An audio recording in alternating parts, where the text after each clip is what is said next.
आज जो है हम लोग सीयूटी के पर्पज से पिछले क्लास में हम लोग पढ़े थे मनी, और उसी मनी में टाइप बहुत सारे मनी के बारे में बताए थे और सप्लाई ऑफ मनी को भी बताए थे।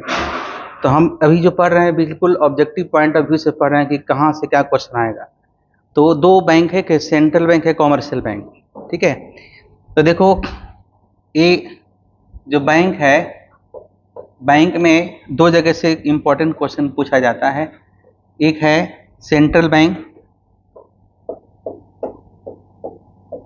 और दूसरा है तुम्हारा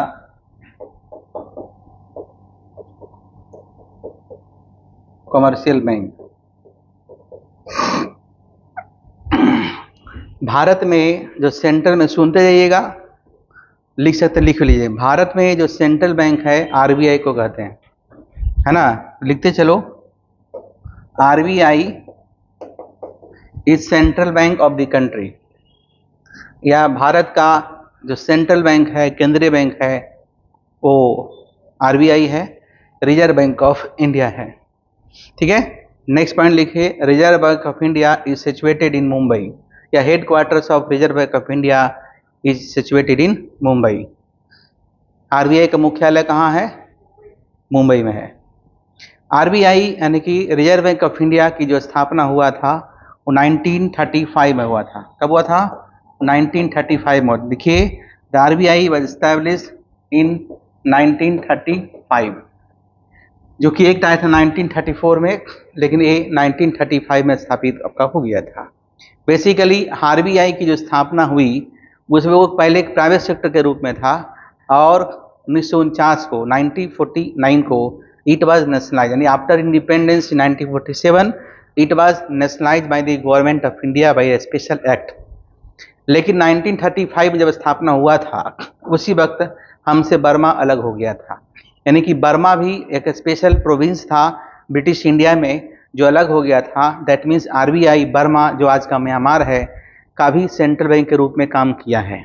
और 1949 तक जब पाकिस्तान यानी कि आफ्टर पार्टीशन, जो एक रिपब्लिक ऑफ इंडिया, एक इस्लामिक रिपब्लिक ऑफ पाकिस्तान जो बंटवारे के बाद बना, तो 1940 जब तक पाकिस्तान का अपना रिजर्व बैंक, अपना जो बैंक है सेंट्रल बैंक नहीं हुआ, तब तक सेंट्रल बैंक के रूप में भारत का ही जो रिजर्व बैंक ऑफ इंडिया है काम करते रहा। दोनों कंट्री के बीच में एक देख रेख करने वाले अधिकारी थे जिनका नाम था लॉर्ड माउंटबेटन, नाम सुने होंगे, क्लियर। उसके बाद जो है, जो रिजर्व बैंक ऑफ इंडिया है, रिजर्व बैंक इंडिया की स्थापना पूरे जितने हमारे फाइनेंशियल सेक्टर्स हैं उस सभी को कंट्रोल करना था। उसमें मनी मार्केट है, कैपिटल मार्केट है। अब चूंकि ऑब्जेक्टिव पॉइंट ऑफ व्यू से पढ़ रहे हो, तो जितने भी हमारा बैंकिंग सिस्टम है वो सब मनी मार्केट में आता है। मनी मार्केट में शॉर्ट टर्म के लिए लोन सैंक्शन होता है और कैपिटल मार्केट में लॉन्ग टर्म के लोन सैंक्शन होता है। बस इतना याद रखिए, ये काफ़ी लंबा टॉपिक है, फाइनेंशियल इकोनॉमिक्स का टॉपिक है। But money market, either money market और capital market, both are control and regulated by, किसके द्वारा? Both are control and regulated by the Reserve Bank of India, clear है। उसमें बहुत सारे टर्म सिखाएंगे, लेकिन भारत में जो रिजर्व बैंक ऑफ इंडिया लाने का जो श्रेय, स्थापित करने का श्रेय है, वो डॉक्टर भीमराव अंबेडकर को जाता है। Doctor Bhimrao Ambedkar was a great economics of the world of the time. उस समय के एक बहुत बड़े शास्त्री थे, लोग उनको अच्छे वकील कहते हैं, लेकिन वो इकोनॉमिक्स थे, बहुत अच्छे इकोनॉमिक्स थे। और उन्होंने आरबीआई की जरूरत, मैंने एक सेंट्रल बैंक की तरह की व्यवस्था समझी, और उसके बाद उनकी आवाज़ उठाने के बाद हिल्टन यंग कमीशन बनाया गया, हिल्टन यंग कमीशन।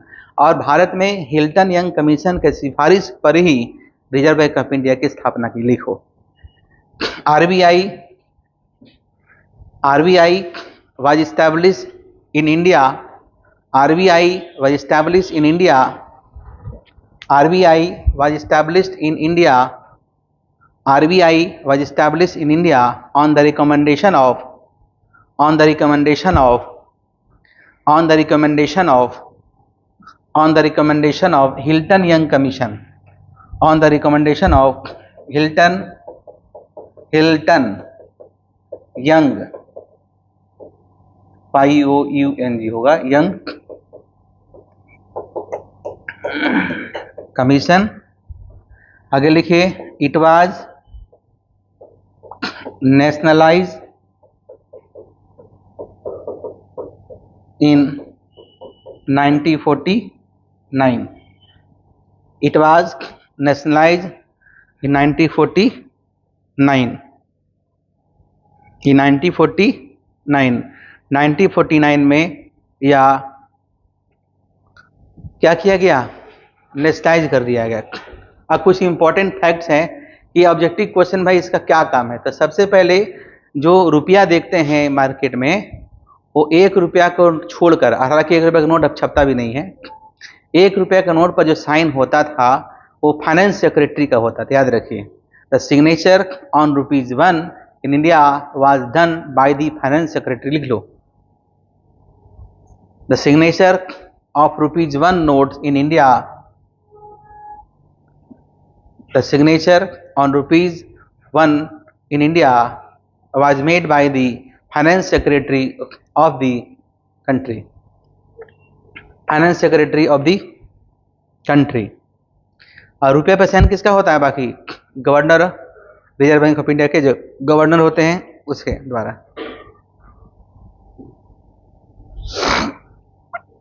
अभी हमारे गवर्नर कौन है? गवर्नर शक्तिकांत दास। हाँ, लिखो the governor of RBI is, fill in the blanks, खोज के लिखो। क्लियर है? अब लिखो, समझ गए? तो एक इंपॉर्टेंट फैक्ट्स है, आरबीआई क्या है? सेंट्रल बैंक है, इंडिया का सेंट्रल बैंक है। और आरबीआई जो है बैंक है, बैंक की तरह काम करता है, वो बैंकों का बैंक है, लेकिन बैंक नहीं है। आम पब्लिक का अकाउंट आरबीआई में नहीं होता, ठीक है? आम पब्लिक सभी बैंकों का बैंक है। It's banker of bank. RBI क्या है? बैंकर्स ऑफ बैंक है। तो लिखो, लिखो बाबू, function of central bank, function of central bank, function of central bank, ऐसे लिखो। Function of central bank, function of central bank. पहले लिखो monopoly in note issue, monopoly in note issue, monopoly in note issue, monopoly in note issue. दूसरा लिखो bankers bank, हाँ, next adviser to government, bankers bank, adviser to government, lender of the last resort, है ना? जब कहीं से bank को पैसा ना मिलेगा, इधर कहाँ से पैसा मिलेगा? आरबीआई का। आरबीआई ठीक उसी तरीके से जैसे अब यहाँ पे रहते हैं, जब कहीं से पैसा ना मिले तो आपके पेरेंट्स आपके लिए लेंडर ऑफ लास्ट रिजॉर्ट के रूप में काम करते हैं। वो तो आपको दे ही देंगे, भले डांट लगा दें, लेकिन पैसा तो मिल ही जाएगा। नेक्स्ट लिखो custodian of foreign exchange reserve, custodian of foreign exchange reserve, custodian of foreign exchange reserve. और फंक्शन ऑफ क्लियरिंग हाउस। देखो जितने भी चेक है ना, एक बैंक का चेक दूसरे में डालते हैं तो कैश हो जाता है, दूसरे का तीसरे में डालते हैं तो कैश हो जाता है। तो क्लियरिंग हाउस फंक्शन का काम कौन करता है? तो आरबीआई करता है। ऐसा ऑब्जेक्टिव पूछेगा, क्लियरिंग हाउस फंक्शन कौन करता है? रिजर्व बैंक ऑफ इंडिया काम करता है। उसे लिखिए क्रेडिट कंट्रोल। क्रेडिट कंट्रोल का मतलब है कि मार्केट में जो फ्लो ऑफ मनी को कम बेसी करना है। कल पढ़ाए थे, हु, है ना, supply the money in the economy, who is responsible to supply the economy? तो रिजर्व बैंक ऑफ इंडिया के पास पावर है। तो आप सुनते होंगे CRR, अभी बताएंगे।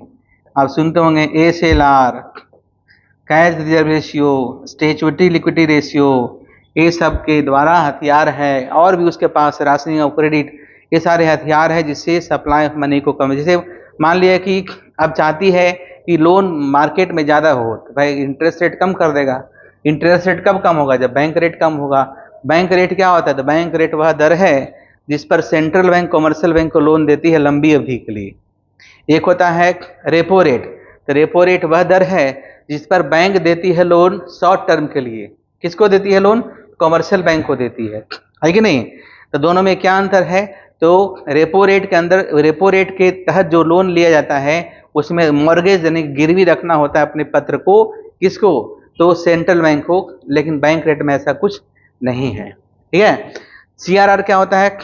Cash reserve ratio. जो भी पैसा हम बैंक में जमा करते हैं कमर्शियल बैंक में, उसका एक सर्टेन परसेंटेज अमाउंट जो है, जैसे मान लो 100 रुपये जमा किए, तो अगर मान लो 3 से 15% सीआरआर आपका होता है, तो मान लिया कि 10% का सीआरआर फिक्स कर दो, तो कितना बचेगा? 90 रुपया। तो ए भी नहीं, इसके अलावा एसएलआर होता है। एसएलआर क्या होता है? स्टैट्यूटरी लिक्विडिटी रेशियो, है ना। एक पार्लियामेंट के द्वारा तय होता है, अधिकार दिया गया है कि जो पैसा जमा होता है कमर्शियल बैंक में उसका 10% कैश रखो। मान लिया ये 4% भी हो सकता है, 3% भी हो सकता है, है ना। और एक फिक्स अमाउंट मतलब 22% कर दिया, तो 22% को जो है या तो आप गोल्ड खरीद के रखो या गवर्नमेंट अप्रूव्ड सिक्योरिटी खरीद के रखो। कौन कहती है? आरबीआई। किसको कहती है? कमर्शियल बैंक को, ठीक है। तो मान लिया कि 22% वो हो गया और 8% कौन हो गया? सीआरआर हो गया। तो कितना परसेंट हो गया? 30% हो गया। यानी कि 100 रुपया अगर जमा किए हैं व्यक्ति ए ने 100 रुपये जमा किया है, तो ये बैंक जो है जमा किया है, ये जो बैंक है व्यक्ति बी को 70 रुपये ही लोन दे सकता है ना। बाकी किस रूप में रहेगा? तो सीआरआर के रूप में रहेगा, एसएलआर के रूप में रहेगा। सीआरआर का मतलब है कि डेली पैसा पहुंचा देना है। सीआरआर के रूप में पैसा तुम बैंक में रखो भाई, लेकिन हिसाब देना होगा। और एसएलआर का मतलब क्या है? स्टैट्यूटरी लिक्विडिटी रेशियो, मतलब उस परसेंटेज का अमाउंट है, या तो आपको कैश के रूप में या तो आपको गोल्ड के रूप में रखना होगा, या तो गवर्नमेंट अप्रूव्ड सिक्योरिटी खरीद के आपको रखना होगा। कौन कहती है? सिक्योरिटी में जैसे कि रिलायंस का अप्रूव्ड सिक्योरिटी है, जैसे मान ले आप टाटा का है ना, बॉन्ड पड़ते हैं ना, बॉन्ड खरीद के रखता है उसको, है ना, तो तुम्हारा जो जमा किया हुआ पैसा सुरक्षित रहता है। आप जो 100 रुपये, देखो सुनो, जो क्वेश्चन पूछे, जैसे कि देखो व्यक्ति ए ने एक बैंक में 100 रुपया जमा किया, तो व्यक्ति ए ने जो पैसा जमा किया उसको हम लोग कहते हैं प्राइमरी डिपॉजिट। क्या बोलते हैं? Primary deposit. उसके लिए अकाउंट खुलता है। लेकिन ये बैंक जो है व्यक्ति बी को लोन देता है 30% रख के। कितना लोन दिया? 70 रुपया। ये जो 70 रुपया है उसके लिए लोन दिया, उसके लिए भी अकाउंट खुलेगा। उसको हम लोग बोलते हैं डिराइव्ड डिपॉजिट। याद रखना, क्या बोलते हैं? Derived deposit. अब ये 70 रुपया लोन दिया ना, तो 70 रुपये का फिर 30% इसको देना हो। किसको? आरबीआई को, है कि नहीं। इस तरीके जैसे हम मान ली बैंक ने लोन दिया, तो बैंक ने लोन सैंक्शन कर दिया, लेकिन बैंक कैसी के व्यक्ति के हाथ में कैश पैसा नहीं देता है, वो आस्ते आस्ते खर्च करेगा। इस तरीके से बैंक कस्टमर के पैसा सही कस्टमर को, बैंक जो काम करता है वो क्रेडिट मल्टीप्लायर के आधार पर काम करता है। ये भी क्वेश्चन पूछ सकता है, आप लोग 12th में पढ़े होंगे। क्रेडिट मल्टीप्लायर, क्रेडिट मल्टीप्लायर ये क्या होता है? 1/CRR या 1/RR, रिक्वायर्ड रिजर्व 1/RR, या मल्टीप्लायर के बता देना 1/MPS या 1/1/MPC। याद है? ये सब बताए थे। क्लियर? तो कोई भी कमर्शियल बैंक किस आधार पर काम करता है? क्रेडिट मल्टीप्लायर के आधार पर काम करता है। What is multiplier? तो मल्टीप्लायर का मतलब होता है जो पैसा इन्वेस्ट होता है, इनकम उससे कई गुना बढ़ जाता है। और ये मल्टीप्लायर का कंसेप्ट कौन दिए थे? कान दिए थे। और इन्वेस्टमेंट मल्टीप्लायर का कंसेप्ट कौन दिए थे? तो केन्स दिए थे। क्लियर है? ठीक है। ऑब्जेक्टिव क्वेश्चन के पॉइंट ऑफ व्यू से पढ़ रहे हैं इसलिए। उसके बाद और लिख दो development related function.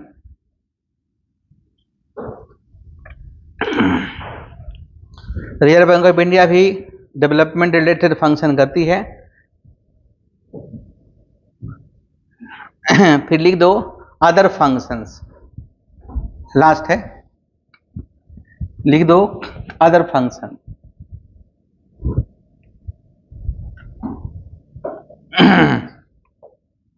Other function, other function में 1 2 3 कर लो, मान ऐसे कर लो। अदर फंक्शन में 1 2 और 3, 1 2 और 3।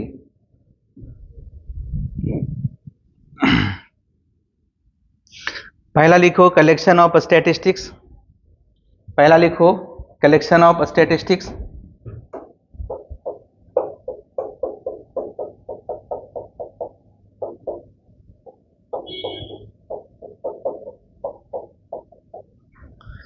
Collection of statistics. दूसरा लिखिए relation with international financial institutions, relation with international financial institutions,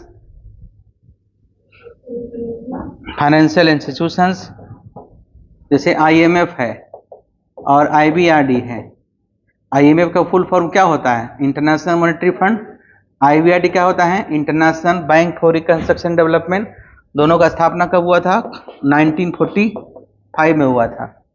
ठीक है, 1940। लास्ट लिखो, दो और है जी, एक लिखो survey of banks, survey of bank, हाँ 4 हो गया, सर्वे ऑफ बैंक। और चौथा में लिख लो, तीसरा में सर्वे ऑफ बैंक, सर्वे। और next low arranging seminar and conference. Last में लिख लीजिए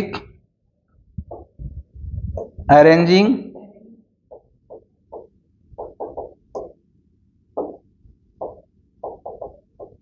seminar and conference, arranging seminar and conference.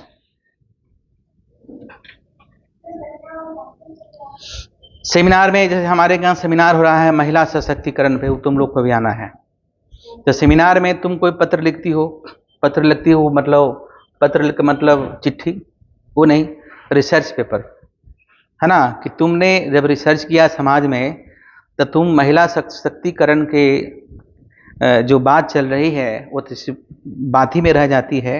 महिलाओं के लिए जो काम सरकार को करना चाहिए, क्या हो सही डायरेक्शन में हो रहा है, क्या परिवार वाले महिलाओं के साथ सही बर्ताव कर रहे हैं कि नहीं कर रहे हैं, और नहीं कर रहे हैं तो उस सशक्तिकरण के लिए हमें या आपको क्या करना होगा, कैसे महिला सशक्त होगी, तो उसका हथियार है पहले पढ़ा दो, है ना। जैसे अलग अलग व्यक्ति हैं तो सबसे पहला हथियार है किसी भी देश में, किसी भी समाज में, तुम्हारे परिवार में तुमको मम्मी पापा चाहते सशक्त हो जाओ, तो उसका कोई उपाय कुछ नहीं है कि बच्चा घर में शादी कर सशक्त नहीं, अच्छी घर में शादी हो गई तो तुम सशक्त नहीं हो गई, तुम अपने पैर पे हो तब सशक्त हो।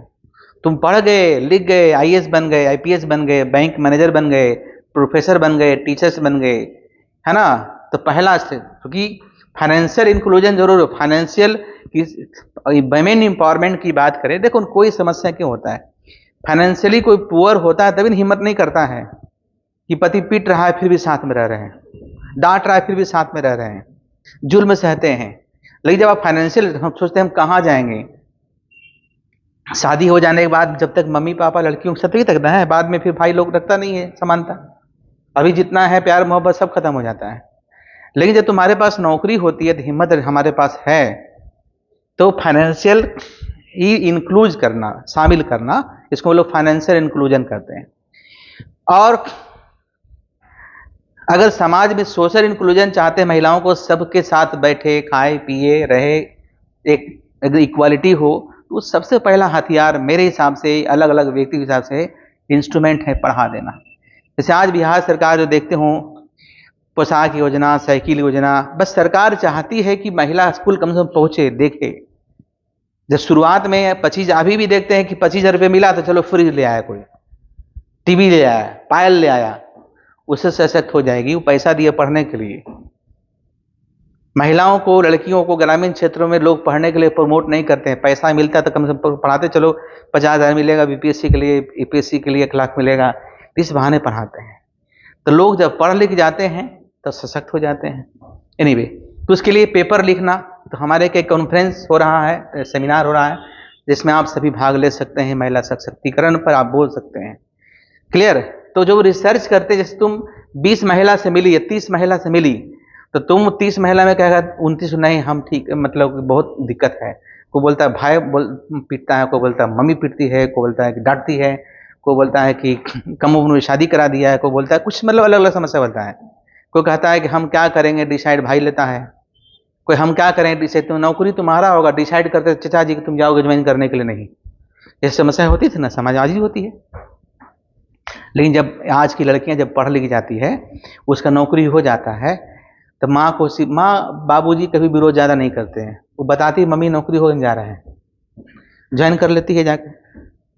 तब कहती आ गए बहुत सारी बात है। महिला सशक्तिकरण में है कि लड़का अगर अपने पसंद से कोई शादी कर ले तो बाप ठीक ठाक है, लड़की कर ले तो मारपीट, जान तक गंवाना पड़ता था, देखते ना समाज में। ठीक है, तो बहुत सारी हर लोगों की इच्छाएं होती, जिस तरीके से जो पुरुष है उसकी इच्छाएं होती है, तो महिलाओं के अंदर भी इच्छाएं होती है, अपने आज़ादी पूर्व वो काम नहीं कर पाती हैं। तो आखिर ऐसा क्यों समस्याएं आती है? तो उस पर संगोष्ठी करते उसी तरीके से भारत में बैंकों का विकास कैसे हो, इस पर लोग अलग अलग व्यक्ति विचार डालते हैं, सेमिनार करवाते हैं, नेशनल लेवल पर, इंटरनेशनल लेवल पर, क्षेत्र रीजनल लेवल पर, और उसे जो विचार निकल के आते हैं और फिर वो जो रिजर्व बैंक ऑफ इंडिया है वो लागू करने के लिए करते हैं। जैसे हम जब बैंकिंग पढ़ते हैं विस्तार से, तो उसमें नरसिम्हम कमेटी 1, नरसिम्हम कमेटी 2 आया था। 91 में नरसिम्हम कमेटी 1 आया था, 98 में नरसिम्हम कमेटी 2 आया था, ये पढ़ना भी था। तो उसका उद्देश्य क्या था? Financial reform, financial inclusion. उसके लिए क्या करना होगा भाई? सभी लोग, हम लोग बैंक से जुड़ जाएं। भाई खाता खोलना, पहले खाता खोलने के 2 आदमी गारंटर चाहिए था। आज कम से कम आधार कार्ड है तो आपका खाता खुल गया, पहले ऐसा नहीं होता था। अगर तुमको बैंक में खाता खुलवाना होता था तो 2 आदमी को उसी को बैंक में जिसका अकाउंट पकड़ लेता तो तुम्हारा अकाउंट खुलता था। कितना परेशान होती थी। उसी तरीके से तुमको अगर पटना में रहना है, दिल्ली में रहना है, तो तुमको 2 सहेली को खोज के लाना होगा जो लोकले है, तो तुम उसके साथ तुम जाओगे। ऐसा होता आज भी होता है ना? नहीं तो नहीं जाने देंगे अकेले। क्या पुरुषों के साथ होता है? क्या किसी लड़के के साथ होता है? बहुत सारे को मुंबई में एडमिशन हो जाने के बाद भी यूनिवर्सिटी जाने नहीं दिया जाता है कि लड़की है। ठीक है, पैसा है लेकिन नहीं देंगे। 20 लाख रुपए शादी में खर्चा कर देंगे, लेकिन 5 लाख रुपए पढ़ाई में खर्चा नहीं करेंगे। ऐसा आज भी हो सकता है। हम आपको बोल रहे हैं आपके पास, लेकिन ऐसा समाज में आज भी है कि नहीं? लेकिन आप देखिएगा जितने लोग नौकरी करते हैं, मतलब कोई बीपीएससी, कोई यूपीएससी क्वालिफाई कर जाते हैं, तो क्या उनके पास भी समस्या होता है दहेज का? होता। वो अपने आप भले करता हम इतना दे देंगे, लेकिन उससे कोई मांगने नहीं जाता है। आई वो समझ में? तो ऐसे बहुत सारे टॉपिक्स होते हैं। तो आप लोग ह्यूमैनिटीज वाले हैं, ह्यूमैनिटीज पढ़ा जाता है ह्यूमन के विकास के लिए। क्लियर? एनीवे, तो समझ गए सेमिनार क्या होता है, कॉन्फ्रेंस क्या होता है। तो ये बैंक है, तो बैंक से संबंधित या अदर सोशल टॉपिक पर भी सेमिनार करवाते हैं। देखते हो गांव में एसएचजी चलता है, सेल्फ हेल्प ग्रुप, उसके लिए भी आरबीआई मदद करती है। महिलाओं को कम रेट ऑफ इंटरेस्ट पर लोन दिया जाता है। छोटा मोटा उद्यमी करेंगे तो उसके लिए भी देखो, ग्रामीण क्षेत्रों के में जो बैंक्स होते हैं, एग्रीकल्चरल बैंक होते हैं, बाद में 1982 में नाबार्ड का स्थापना किया गया, national bank for reconstruction and development. ये सब याद रखिएगा। 1975 में आरआरबी, रीजनल रूरल बैंक, लिख लो ये सब। अब लिखना ना, थोड़ी याद रख लेना है। देखो आरआरबी कब आया था? 1975 में। नाबार्ड कब आया था? नाबार्ड 1982 में। एसबीआई नेशनलाइज कब हुआ? 1955 में। बैंक नेशनलाइज कब हुआ? पूरा बैंक नेशनलाइज्ड 1969 में पहली बार हुआ। ठीक है, आई बस में। नरसिम्हम कमेटी, ये सब ऑब्जेक्टिव क्वेश्चन है। नरसिम्हम कमेटी शॉर्ट में लिखते हैं, कब आया? 1991। Narasimham committee first, Narasimham committee 2 1998 में आया। आई बस में। केसीसी किसान क्रेडिट कार्ड कब आया? 1998 में आया। 5,000 से लेकर 50,000 तक लोन मिलता था, है ना। और ग्रामीण बैंक के फादर कौन है? प्रोफेसर यूनुस। देख लेना, यूनुस है। यूनुस साहब को 2004 में क्या मिला था? नोबेल प्राइज मिला। इनको फादर ग्रामीण बैंक कहा जाता है। आरआरबी का फुल फॉर्म क्या होता है? Regional rural bank. नाबार्ड का फुल फॉर्म क्या होता है? National bank for agricultural and rural development. ठीक है, क्लियर। तो बहुत सारी चीज बताई गई। अब देखो, जो कहेगा सर आरआरबी कहीं देखे नहीं है, नहीं देखे होगी। तो आरआरबी नाम से कोई बैंक नहीं होता है। जो गांव में बैंक होता है ना, उत्तर ग्रामीण बैंक, दक्षिण ग्रामीण बैंक, उसके पासबुक पे लिखा रहेगा आरआरबी, रीजनल रूरल बैंक। जो सबसे पहला बैंक था ना आरआरबी का, वो प्रथमा बैंक था। आरआरबी का पहला बैंक कौन था? प्रथमा बैंक था। क्लियर।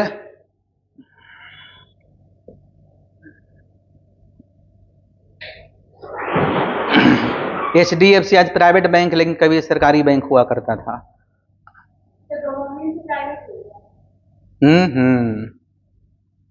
तब हुआ ना, जानी ना आज। ठीक है, बहुत लोग, आईडीबीआई भी गवर्नमेंट से प्राइवेट हो गया। तुम्हारा इंडियन एयरलाइंस भी आपका सरकारी से पहले था प्राइवेट। पहले इंडियन एयरलाइंस किसका था? टाटा का। फिर सरकार का हुआ, फिर यहाँ पर टाटा के पास आ गई, चलते रहता है। जब पहले सब बैंक प्राइवेट था तो उसको नेशनलाइज कौन की? इंदिरा गांधी की। और फिर हम अभी जो सरकार है देख रहे हैं कि अब सबको फिर से प्राइवेट करेंगे। इस फेज चलते रहता है, कैपिटलिज्म, सोशलिज्म। अभी हम बताएंगे कुछ क्वेश्चन और, वेट करो, क्वेश्चन पूछेगा तो। ठीक है, इस तरीके से क्वेश्चन जहां बनना चाहिए, जब टॉपिक शुरू करते हैं तो भाई कहाँ से क्वेश्चन बन गया तो बन गया। ठीक है ना। तो ये सारी जीएस का पार्ट है और इस तरह से क्वेश्चन आप बनाइएगा। अब चलो लिखो, देखो क्वेश्चन अगर पूछे कि अर्थव्यवस्था में जो सप्लाई मनी को बढ़ाना, इन्फ्लेशन होता है ना, इन्फ्लेशन का मतलब होता है persistence increase in price level in the economy. मतलब अगर अर्थव्यवस्था में लगातार प्राइस लेवल, मूल्य स्तर बढ़ रही है, तो प्राइस लेवल मैक्रो टर्म है और प्राइस माइक्रो टर्म है। एक वस्तु के लिए हम प्राइस टर्म का यूज करते हैं और एक से अधिक वस्तु के लिए हम लोग प्राइस लेवल का यूज करते हैं। क्लियर। तो प्राइस लेवल जब बढ़ता है तो उसे हम इन्फ्लेशन कहते हैं। इन्फ्लेशन में जो कंट्रोल करने का जो तरीका है, दो तरीका है, ऐसे कहीं कहीं तीन तरीका है। एक है फिजिकल पॉलिसी, एक है मॉनेटरी पॉलिसी। फिजिकल देखो, लिखो पॉइंट वाइज करके देखो। पॉलिसी है ना, कौन पॉलिसी? Inflation control policy. तो दो तरह का होता है, एक होता है बाबू फिजिकल पॉलिसी। फिजिकल मतलब सरकार की पॉलिसी। एक होता है मॉनेटरी पॉलिसी। क्या होता है? Monetary policy. तो मॉनेटरी पॉलिसी को कौन कंट्रोल करते हैं? आरबीआई। आरबीआई मतलब रिजर्व बैंक ऑफ इंडिया। और फिजिकल पॉलिसी कौन कंट्रोल करते हैं? सरकार। फिजिकल मतलब सरकार, मॉनेटरी पॉलिसी मतलब बैंक पॉलिसी। याद रहेगा सब।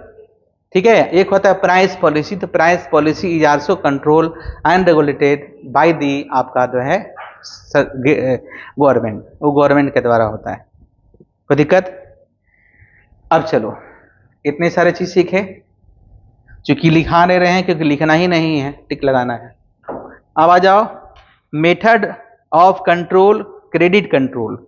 मेथड ऑफ क्रेडिट कंट्रोल मतलब क्रेडिट कंट्रोल करने का जो मेथड है, ऐसे कुछ कुछ चीजें बताए हैं। Methods of credit control by किसके द्वारा? बाय आरबीआई कर दो।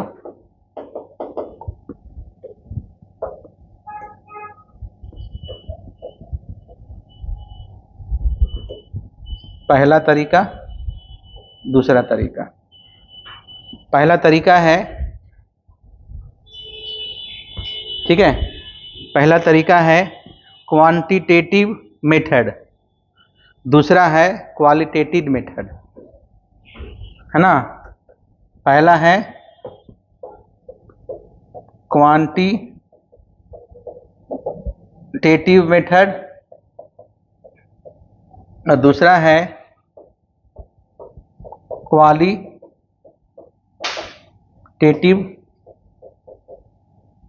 मेथड, या क्वालिटेटिव मेथड को और करके लिख लो सिलेक्टिव मेथड भी कहते हैं,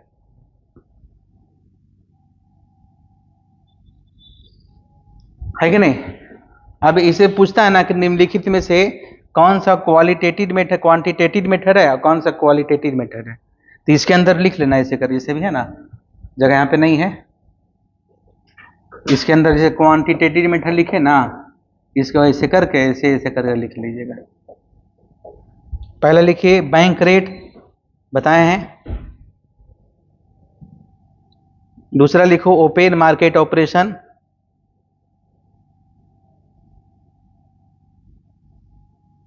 ओपन मार्केट ऑपरेशन, फिर नेक्स्ट लिखिए CRR, नेक्स्ट लिखिए SLR, याद रहेगा सब। ओपन मार्केट ऑपरेशन में बॉन्ड बेची जाती है, सरकार के द्वारा इश्यू किया जाता है, जिसमें अगर मार्केट में पैसा एक्सेस हो गया और सरकार चाहती है सप्लाई मनी मार्केट से कम है, तो सरकार कहती है अभी तुम हमको 100 रुपया दो, हम तुमको 5 साल के बाद देंगे 175 रुपया। तो हर लोग जमा करना चाहते हैं, तो पैसा मार्केट से कहाँ चला जाता है, सरकार के पास चला जाता है, बैंक के पास चला जाता है, केंद्रीय बैंक के पास चला जाता है, ठीक है। उसके बाद दूसरा लिखो क्वालिटेटिव मेथड में लिखो, हाँ पहले लिखो rationing of credit, rationing of credit, rationing के बगल में लिमिट लिखो, लिमिट नहीं देखते हैं एक व्यक्ति को कितना ही लोन देना। जैसे एग्जांपल समझिए, मान लीजिए अगर आप ITR भरते हैं 5 लाख रुपया, तो कहता है जो 1 साल तक ITR भरा है पूछू मत दो, 3 साल तक कम से कम जो ITR भरा है तो कितना हो गया, 15 लाख हो गया, कहाँ दाएं सैकड़ा हजार 10,000 लाख 10 लाख, तो 15 को 3 से भागा दे दो तो 5 लाख रुपया तक लोन दे सकते हैं। ये जनरली डिसाइड कमर्शियल बैंक करती है, लेकिन ये रूल कौन बनाती है, RBI। मैंने एग्जाम्पल देकर हम समझा रहे हैं, इस व्यक्ति को इससे ज्यादा लोन आपको नहीं देना है, दीजिएगा तो आपका भाई खिलाफ कार्रवाई किया जाएगा। उसे लिखो रेगुलेशन ऑफ कंज्यूमर क्रेडिट,